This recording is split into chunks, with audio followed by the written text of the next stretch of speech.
Joined now by the Conservative MP, leading Brexiteer Bernard Jenkin, the Lib Dem Layla Moran, Labour's Shadow Secretary of State for International Development, Barry Gardiner, and the former Conservative MP, Remain Rebel, Antoinette Sambach. We don't want to rehash Brexit positions. I think the audience probably feels they've heard enough, but we do want to know what you make of today. Nick called it boisterous. It was horrendous, wasn't it, watching those scenes in Parliament tonight, Bernard? Well, I was in for part of those proceedings. I didn't actually see Paula Sherriff's intervention, though I've seen it on film, obviously. Feelings are running very high.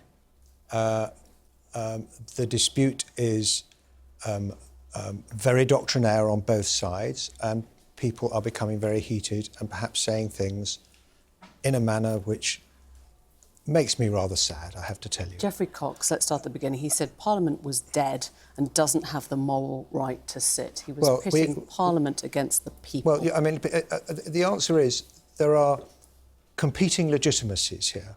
There is the traditional legitimacy of our representative democracy, but Parliament itself chose to have the referendum and put the rather bland question, leave or remain, to the British people, and the British people voted leave.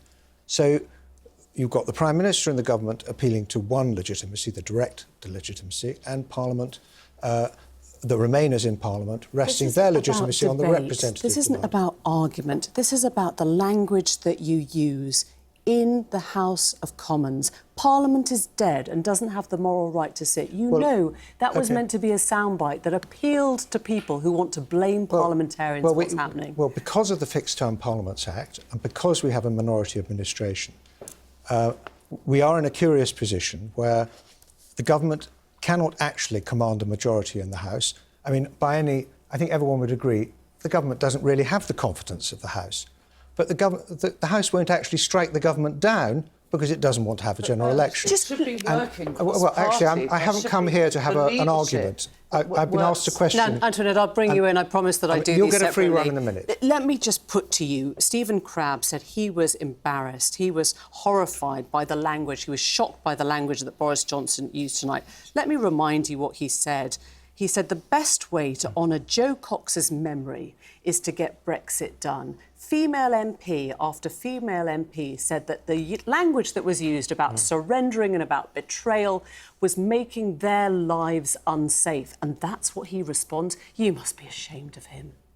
Well, I think, as I say, everybody is. I mean, think of the strain the Prime Minister's under, as much as anybody else in the House of Commons in these circumstances. And you're feeling sorry for him tonight. I'm feeling sorry for everybody in politics at the moment. I think the whole thing is a mess. I think the House of Commons is making... I think the House of Commons as an institution is losing the respect of the British people. I think we have... Whose fault is this mess, though? I mean, you heard what he said tonight. He dismissed the concerns of Paula Sherriff, who said she's subject to death threats and abuse, by calling it humbug. Well, it's not a word I would have used personally. But I think, as I say, everybody is under a very great deal of strain. The problem here is Parliament promised to implement the result of the referendum and Parliament has failed to do so, and that is creating a great deal of strain on our constitutional system. Parliament has, as you know, tried very hard, and some of your former colleagues, like Antoinette Sambach, has voted for a deal that would have seen us leave three times where you haven't. Well, I didn't want to vote for a deal that basically means, while we technically leave the European Union, nothing changes. Well, that's not what people voted for. Everyone's got their reason for where we are tonight. But what we hope is that Boris is going to bring back an agreement that the House can vote on and the House will approve, that will be different from the existing agreement. I just wonder how you feel as a Brexiteer supporting a Prime Minister like Boris Johnson tonight. Jeremy Corbyn asked if Boris Johnson's conduct in public office could be defended. Allegations, as you know, at the weekend, he failed to declare an interest in public money whilst mayor. A grant worth £100,000 of taxpayers' money is now being reviewed. This was before the scenes tonight. And you have to stand there and say, I can defend the character of this man? I defend the fact that the Prime Minister is duly appointed as the Prime Minister of the country and is trying to deliver Brexit, which the British people voted for, and Parliament is frustrating. You're a lifelong Brexiteer. You're a lifelong Brexiteer who is committed... Actually, I'm not a lifelong Brexiteer. I never wanted to leave the European Union until we were confronted with the in-out choice. I went to see David Cameron and I said, do not do an in-out referendum. Get yourself a mandate for the changes you want in a referendum.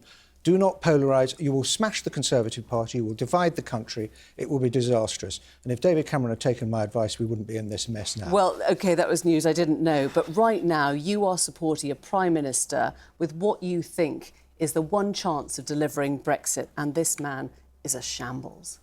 Well, that's your opinion. Well, I'm asking you. Well, I don't think he is a shambles. I think the you can Parliament stand is a here shambles. tonight and say everything that has happened in the last month has gone according to plan, and you are proud to be a Conservative MP in that party. I don't think any of us would say we're proud of our political party and our political situation at this moment, because what Parliament is doing to itself and to the country at the moment is failing to honour the promise it made to the British people that the result of the referendum would be implemented. And that is causing a great deal of strain on our constitution. It's having massive collateral damage across our constitutional settlement, creating an enormous amount of uncertainty. And it would be far better if we just got Brexit done. Layla Moran, you sat before a Tory MP saying, if you don't like me, call a vote of no confidence in me, get me out of here. Tempted? Believe me, I mean, all this, I'm sorry to say, Bernard, what you just said has made me really very upset. I mean, I actually think that you're better than this, and I think most of parliamentarians are better than what we saw in the House today, and actually I would defend the vast majority of them. And I don't think that Boris Johnson speaks for us, and I don't think he speaks for the vast majority of people in this country. We have absolutely called for him to resign. I think that is the right thing for him to do. But look at what we're seeing today. This is why. You were invited to pull the trigger tonight. You can call a vote of no confidence. But let me explain why. Because this is, you know, we've seen, this is someone who has had to be hauled before the Supreme Court for not obeying the law. Until an extension is asked for and achieved, we cannot risk going off the cliff edge of no deal. And whether, you know, you can argue numbers, but the fact is, at the last general election, the one that I was elected in 2017, the people delivered a hung parliament that did not accept a no-deal Brexit. You don't have to have an election. You can call a vote of no confidence. We have to wait. You can back the leader of the opposition. You can put Jeremy Corbyn in a place where he could deliver whatever you wanted, which is an end to no-deal Brexit. Why won't you sign up to that if the SNP has? First of all, Jeremy Corbyn, I don't think, has the command of the whole of the House. Remember, he doesn't just have to carry his own party, he also has to carry backbench Conservative MPs or former Conservative MPs in order to do that. We have to take no deal off the table before we play. Why do the SNP say that he should be allowed to do that? If you, as a Remain party, believe so strongly that the most important thing now is to stop no-deal Brexit, you'd all get behind one person. I think the SNP are showing that actually they care more about their own electoral chances than they do about taking no deal off the table. If they were serious about that, then they would go with the plan. You take no deal off the table, and that's exactly what we're here to do. We've come back, and top of the list of what we need to do is take no deal off the table. At that point, everything is possible. And we, as Liberal Democrats, have said we are committed to working with everyone. In a very different way, I have to say, to this divisive language that's being used in the House.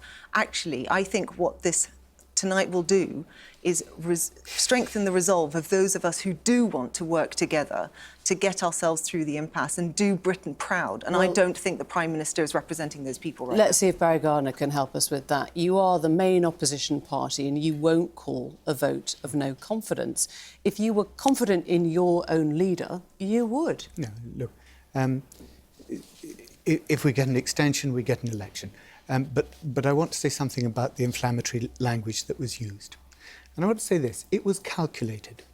It was calculated and it was orchestrated for one very clear purpose, and that was to refocus Parliament and the public's attention from all the questions that earlier in the day they refused to answer. 7, was it, or 8 times that Michael Gove refused to answer the key questions about the Yellowhammer Papers, about when was the date changed, what was the date that the title was changed, and who authorised its change. 7 or 8 times he was asked that, all across the House. He refused to give an answer. It was designed to take our attention away from the fact that no evidence was given by this government to the Supreme Court for the prorogation, for one very simple reason, that our bloody marvellous civil servants, not one of them would commit perjury and put that evidence in there, because that's what they were asked to do.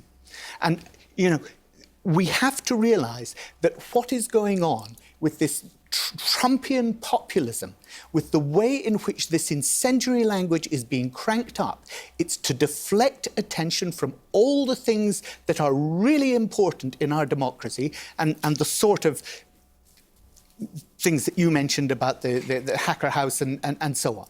Because actually, that is not just the Prime Minister doing something that is unlawful.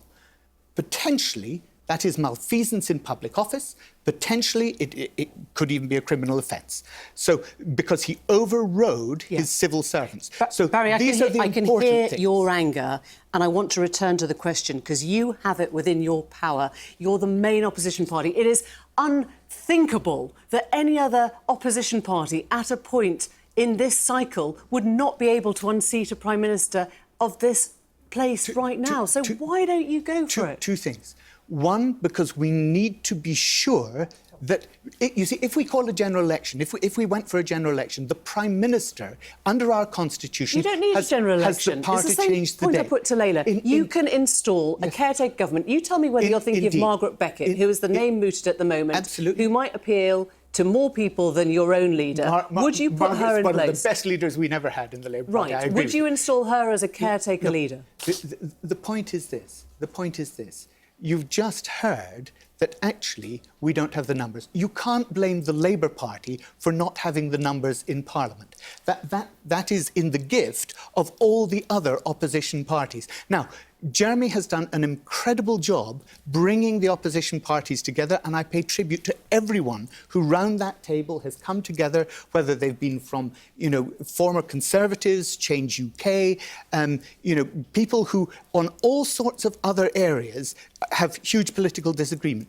But we have stuck together resolutely because we will not allow this government to throw this country off the cliff of a no deal. Well, you suggested yesterday a second referendum should come before an election. I don't know if that is now Labour policy.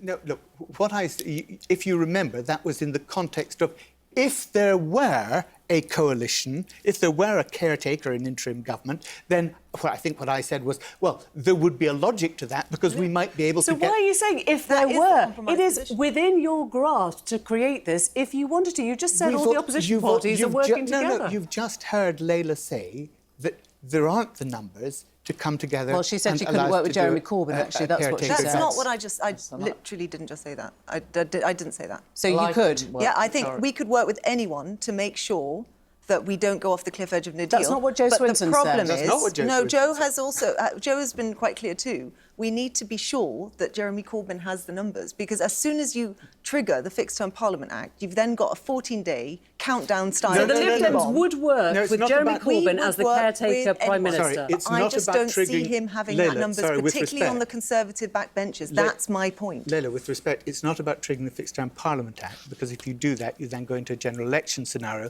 and you give the control to the Prime Minister. Not if you reach the 50%, but not the two-thirds. OK, I'm going to bring in Antoinette, majority. because we haven't heard from you.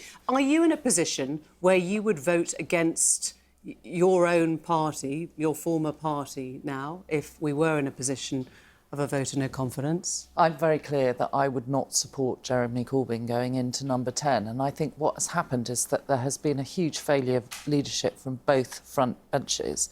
And from the start, after the referendum, given the closeness of the result, there should have been an effort to work across party and put into practice what Jo Cox's motto was, that we have more in common than what divides us.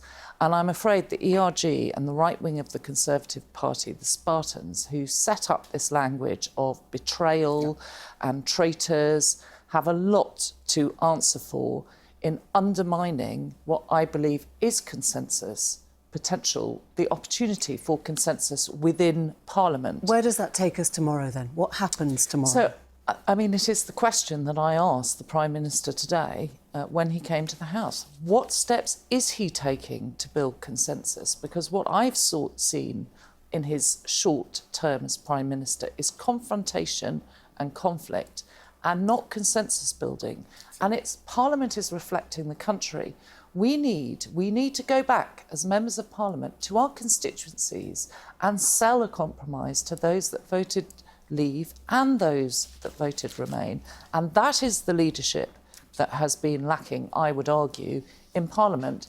And I'm afraid the right wing of the Conservative Party has a lot to answer for are you in the happy? in the denigration of the debate. Richard that Drack we are said he seeing didn't at the want to moment. see Theresa May's deal in any shape or form reappear.